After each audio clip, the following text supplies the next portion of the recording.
In a world where helping others is celebrated as one of humanity's highest virtues, it's easy to forget that even noble intentions can have unintended consequences.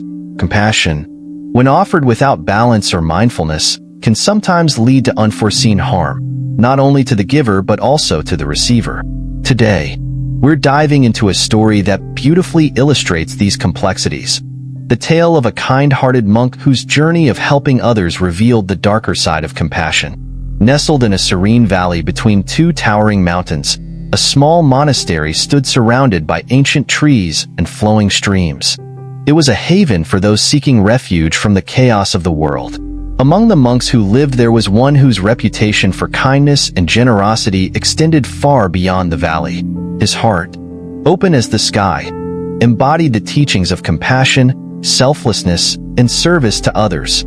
Yet, as his story unfolds, it becomes clear that even the purest intentions can encounter challenges. This story is more than just a reflection on the monk's life. It's a mirror for our own experiences. How often do we, in our eagerness to help, find ourselves overburdened, misunderstood, or even harming those we aim to support? Let's journey together through the monk's trials and lessons to uncover 10 surprising ways helping others can backfire, and more importantly, how to navigate these pitfalls mindfully. 1. The weight of expectations. At first, the monk's acts of kindness brought him immense joy. Whether aiding fellow monks, villagers, or passing travelers, he felt deeply aligned with the teachings of the Buddha. Each smile he received, each word of gratitude, reaffirmed his belief that he was making a meaningful difference. But as his reputation grew, so did the number of people seeking his help. Over time, something shifted. The villagers and travelers no longer came to him with gratitude. They came with expectations. What was once a freely given gift of compassion became a duty, an obligation. People assumed he would always be available, ready to solve their problems at a moment's notice. The monk began to feel the weight of these expectations, which gradually replaced the joy he once felt. This shift from appreciation to expectation is a trap many of us can relate to. Consider a friend or colleague who constantly relies on you for support. At first, helping feels rewarding, but over time, it becomes draining. Instead of being thanked, you might even feel taken for granted. The lesson here is clear. When kindness becomes expected, it ceases to be a gift and starts to feel like a burden. Imagine you're known in your workplace for being the go-to person whenever someone has a problem. Initially, it's flattering, but as more people seek your help without acknowledging your efforts, the pressure mounts. You're no longer just helping, you're fulfilling unspoken obligations. The monk's experience teaches us that boundaries are essential. Without them, the joy of giving can quickly turn into resentment. True compassion requires balance, giving when we can, but also knowing when to step back. 2. The erosion of boundaries. As more people sought the monk's help, he found himself neglecting his own needs. His days, once filled with meditation and quiet reflection, were now consumed by the problems of others. He spent less time tending to his spiritual practice and more time solving the villagers' issues. People began to approach him at all hours, expecting him to drop everything to assist them. The line between his life and theirs blurred. Slowly but surely, his sense of self began to erode. The monk became a vessel for others' needs, losing sight of his own well-being. This erosion of boundaries is a common consequence of overgiving. When we prioritize others at the expense of ourselves, we risk burnout and losing touch with who we are. It's a lesson that resonates deeply in today's world, where the demands of work, family, and community can leave little room for self-care. Think about a caregiver who spends all their energy looking after a loved one. While their intentions are noble, the constant focus on another's needs can lead to physical and emotional exhaustion. Without setting boundaries, they risk losing their own health and identity. The monk's story reminds us that we can only help others effectively when we care for ourselves. Boundaries are not selfish. They're a necessary act of self-preservation. 3. Enabling harmful behavior. One day, a young villager approached the monk, seeking help with a difficult situation. As always, the monk offered his assistance without hesitation. But over time, he began to notice a troubling pattern. The villager repeatedly returned with similar problems, expecting the monk to resolve them each time. The monk realized that his help was enabling the villager to avoid taking responsibility for his own actions. Instead of learning from his mistakes, the villager relied on the monk to fix everything. This realization deeply troubled the monk. His kindness, though well-intentioned, was preventing the villager from growing and learning valuable life lessons. This dynamic is a classic example of enabling behavior. When we solve problems for others without encouraging accountability, we hinder their growth. True compassion sometimes means stepping back and allowing others to face their challenges. Consider a parent who constantly bails their child out of trouble, whether it's completing homework or resolving conflicts. While the parent's actions come from a place of love, they inadvertently prevent the child from developing independence and resilience. The monk's experience teaches us that helping others requires discernment. We must ask ourselves, are we truly helping, or are we enabling? Sometimes, the most compassionate act is to let others navigate their own paths. 4. Disruption of natural balance. As the monk continued to assist the villagers, he noticed a subtle but significant change in the community. People who had once been self-reliant began to depend on him for solutions. The natural balance of the village, where everyone contributed and supported one another, was disrupted. The monk's constant interventions created a cycle of dependency. Instead of empowering the villagers to help themselves and each other, his efforts weakened their sense of agency. The community's fabric, once strong and interconnected, began to unravel. This disruption of balance is a cautionary tale for anyone in a position of leadership or influence. When assistance is given too freely or frequently, it can undermine others' ability to stand on their own. Think about a manager who constantly steps in to fix their team's mistakes. While their intentions may be good, this behavior can create a team that relies on the manager for every decision, stifling innovation and growth. The monk's story underscores the importance of fostering independence. True help empowers others, strengthening the collective rather than creating reliance on a single individual. As the monk's journey unfolds, we see how his acts of kindness, though well-meaning, began to reveal hidden challenges. From the weight of expectations to the erosion of boundaries, his experiences offer valuable lessons for anyone navigating the complexities of helping others. But the story doesn't end here. In the next section, we'll delve deeper into the monk's realizations, exploring themes like the misinterpretation of intentions, the risk of burnout, and the loss of personal fulfillment. Stay with us as we uncover more profound insights from this tale of compassion and self-discovery. 5. The misinterpretation of intentions. As the monk continued his acts of service, he began to notice something unsettling. His intentions were often misunderstood. What he offered out of pure compassion was sometimes seen as a sign of weakness or even manipulation. Some villagers started to question his motives, wondering if his kindness masked hidden agendas. One day, a traveling merchant approached the monk, asking for advice on a business deal. The monk shared wisdom rooted in fairness and mindfulness, but when the deal didn't work out as the merchant had hoped, he blamed the monk. Word spread, and soon others began to view his guidance with suspicion. This misinterpretation weighed heavily on the monk. He realized that even the purest intentions could be misread through the lens of others' insecurities, fears, or biases. Compassion, though freely given, doesn't guarantee understanding. Imagine offering advice to a friend in good faith, only for them to accuse you of meddling if things go wrong. Your good intentions can quickly be overshadowed by their misperception, creating conflict where none was intended. The monk's experience reminds us to temper our expectations when helping others. We cannot control how our actions are perceived, but we can remain grounded in the integrity of our intentions. 6. The risk of burnout. Over time, the monk's unrelenting efforts to help others began to take a toll on his mind and body. He grew weary and found it increasingly difficult to focus during meditation. His once peaceful spirit became clouded by fatigue and frustration. The villagers, unaware of his struggles, continued to seek his guidance without pause. The monk began to feel like a candle burning at both ends, its light fading as it gave itself away. Burnout is a common consequence of unbalanced giving. When we pour all our energy into others without replenishing our own reserves, we risk losing the very capacity to help. The monk's struggles highlight the importance of recognizing our limits and prioritizing self-care. Think of a healthcare worker who works long hours, driven by a deep desire to help patients. Without rest or support, they risk physical exhaustion and emotional detachment, making it harder to provide compassionate care. The monk's journey teaches us that self-compassion is just as vital as compassion for others. We cannot pour from an empty cup.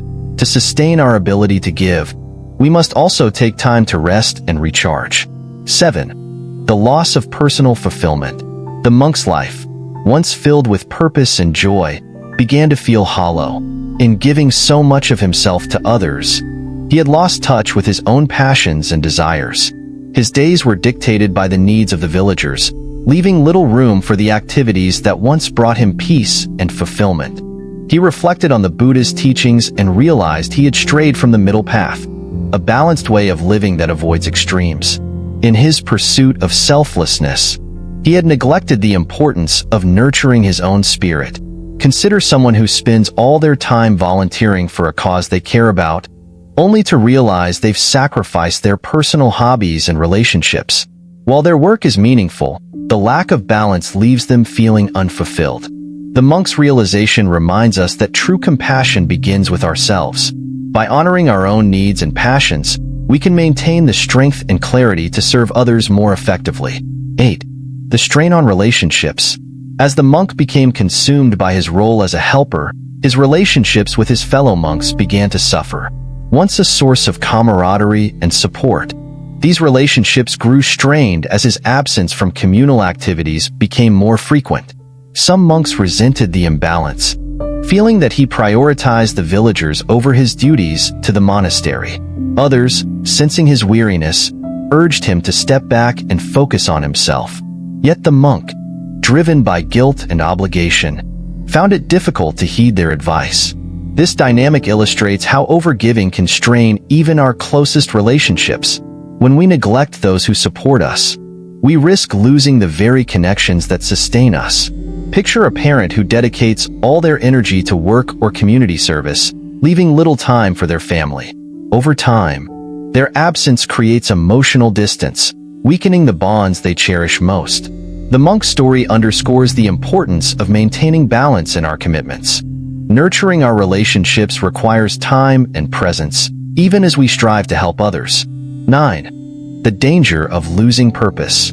As the monk's struggles deepened, he began to question his purpose. Was his endless giving truly helping others, or was it merely feeding a cycle of dependency and expectation? This existential doubt weighed heavily on him. He realized that his original intention, to embody the teachings of compassion, had been overshadowed by the demands of those around him. In striving to serve, he had lost sight of the deeper meaning behind his actions. Imagine someone who pursues a career in social work to make a difference, only to feel disillusioned when faced with bureaucracy and burnout. Their initial passion becomes buried beneath the weight of their daily responsibilities. The monk's journey teaches us that purpose must be continually nurtured. By reconnecting with our why, we can stay aligned with our values and avoid losing ourselves in the demands of others. The monk's story is a powerful reminder of the complexities of compassion. While helping others is a noble pursuit, it requires mindfulness, balance, and self-awareness. As the monk reflected on his journey, he began to see the importance of boundaries, self-care, and discernment. In the next and final chapter, we'll explore how the monk found his way back to the middle path. Through the wisdom of his trials, we'll uncover strategies for practicing compassionate action that uplifts both ourselves and those we serve. Stay tuned for the conclusion of this inspiring tale. 10. The realization of compassion fatigue. The monk's body ached, his mind was clouded, and his heart felt heavy. He had given so much of himself that he no longer found joy in his service. This profound exhaustion, what we now call compassion fatigue, left him questioning whether his actions had truly made a difference. One evening, as the sun dipped behind the mountains, the monk sat alone under an ancient tree. He reflected on his struggles, and realized that his approach to compassion had become imbalanced. Instead of following the Buddhist teaching of the middle path, he had gone to extremes, pouring himself into others without tending to his own needs. In that quiet moment, he understood that true compassion does not mean carrying the burdens of others. Instead, it means offering kindness while remaining grounded in one's own strength and wisdom. He resolved to find a healthier way to give, a way that honored both himself and those he wished to help. In modern life, caregivers, counselors, and even everyday helpers often experience compassion fatigue when they overextend themselves. By recognizing this, they can step back, seek support, and rediscover the joy in their work. With renewed clarity, the monk began to rebuild his life, guided by 5 important realizations. 1. Boundaries are compassionate. The monk learned to set clear boundaries.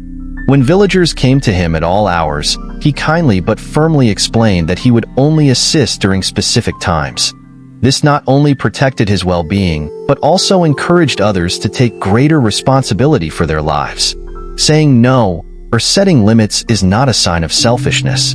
It's an act of self-respect that ultimately helps us serve others more effectively. 2. Self-care is a sacred duty.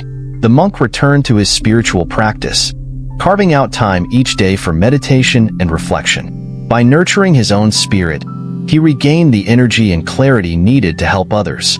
Whether it's meditation, exercise, or simply taking a break, prioritizing self-care ensures we can give from a place of abundance rather than depletion. 3. Empowerment over dependency. Instead of solving every problem, the monk began teaching the villagers how to address their own challenges.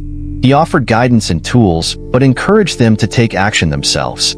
Over time, the village grew stronger and more self-reliant. Helping others doesn't mean doing everything for them. True compassion lies in empowering people to help themselves, fostering independence and resilience. 4. The gift of presence. The monk realized that quality mattered more than quantity. When he was present with others, fully engaged and attentive, his actions carried greater impact. Even small gestures of kindness became deeply meaningful. In our busy lives, being fully present, whether in a conversation or a simple act of kindness, can create profound connections. 5. Compassion includes yourself. The monk came to see himself as deserving of the same compassion he offered others. By practicing self-compassion, he let go of guilt, embraced his imperfections, and found peace in his limitations. We often forget to extend kindness to ourselves. Treating yourself with the same care you offer others is key to a balanced, fulfilling life. As the monk walked through the village, he noticed a remarkable change. The villagers no longer flocked to him with every problem. Instead, they shared stories of how they had solved issues on their own, inspired by his teachings. The relationships between the monk and his fellow monks also improved. With more balance in his life, he reconnected with the monastery's communal spirit, strengthening bonds that had once been strained. In time, the monk's acts of compassion became even more impactful. His help, given mindfully and with balance, uplifted others without depleting himself. The village thrived, the monastery flourished, and the monk rediscovered his joy and purpose. The monk's journey is a powerful reminder of the complexities of compassion. While helping others is one of life's greatest virtues, it requires mindfulness and balance. By setting boundaries, practicing self-care, and empowering others, we can offer kindness that uplifts without overwhelming. As we navigate our own lives, let us remember the monk's story. True compassion begins within, and when we care for ourselves, we create the strength and clarity needed to serve the world with an open heart. Thank you for journeying through this story of wisdom and growth. What part of the monk's journey resonated most with you? How will you apply these lessons in your own life? Let's continue the conversation together.